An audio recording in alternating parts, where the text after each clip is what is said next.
Hi friends, welcome to Suraj real estates. Friends, మేము China వెళ్ళటం అయితే జరిగిందండి. ఎందుకంటే మేము ఇక్కడ హైదరాబాద్లో ఇంటీరియర్స్ కూడా అయితే చేస్తున్నాము. సో ఇప్పుడు ప్రజెంట్ అయితే మన ఆఫీస్ ఫర్నిచర్ అయితే నడుస్తుంది అనమాట. ఆఫీస్ ఇంటీరియర్స్ అయితే నడుస్తుంది. ఒక 25,000 ఎస్ఎఫ్టీది. సో దాని గురించి మనం మెటీరియల్ పర్చేస్ గురించి ఫ్యాక్టరీకి అయితే వెళ్ళామండి.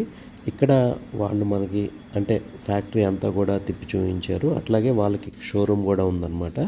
సో ఇక్కడ మీరు చూస్తున్నారు కదా, ఇవి నట్లు కానీ బోల్ట్లు కూడా వాళ్ళే తయారు చేసి వాళ్ళే ప్యాక్ చేసి ఇస్తారు. సో మనం ఇక్కడ వీళ్ళ నుంచి ఆల్మోస్ట్ ఒక 500 సీటింగ్ కెపాసిటీ అంటే లైక్ చైర్లు కానీ అన్నీ అయితే మనం పర్చేజ్ చేస్తున్నామండి. ఇక్కడ మీరు చూస్తున్నారు కదా, ఇది వచ్చేసి స్టాండ్స్ అండి, అంటే ఫ్రేమ్స్ అంటాం బేసిక్గా. వీటిపైన మన వర్క్ స్టేషన్స్ కానీ టేబుల్స్ కానీ ఎండీ చైర్స్ కానీ ఎండీ టేబుల్స్ కానీ ఇవన్నీ కూడా వీళ్ళైతే రెడీ చేస్తున్నారు. ఓకే, అంటే మ్యానుఫ్యాక్చరింగ్ అయితే చేస్తున్నారు. సో మీకు కనుక ఏదైనా ఎక్విప్మెంట్ కనుక రిక్వైర్మెంట్ ఉందంటే డైరెక్ట్గా డిస్ప్లేలో ఉన్న మా నెంబర్కి అయితే మీరు కాల్ చేయొచ్చండి. నేను మీకు మా నెంబర్ కూడా ఇస్తాను. ఇక్కడ మీరు చూస్తున్నారు కదా, ఇవన్నీ కూడా వర్క్ స్టేషన్స్ అనమాట, అంటే మోడల్స్ అనేవి ఇక్కడ ఉంటాయి. సో మనం ఏదైనా కస్టమైజేషన్ కానీ కలర్ కానీ హైట్ కానీ ఏదైనా కూడా అడ్జస్ట్మెంట్ కావాలంటే మనం ఆర్డర్పై చేయించుకోవచ్చండి. మీకు ఏదైనా మరింత ఇన్ఫర్మేషన్ కావాలంటే డైరెక్ట్గా మా నెంబర్కి అయితే మీరు కాల్ చేయండి. బాయ్.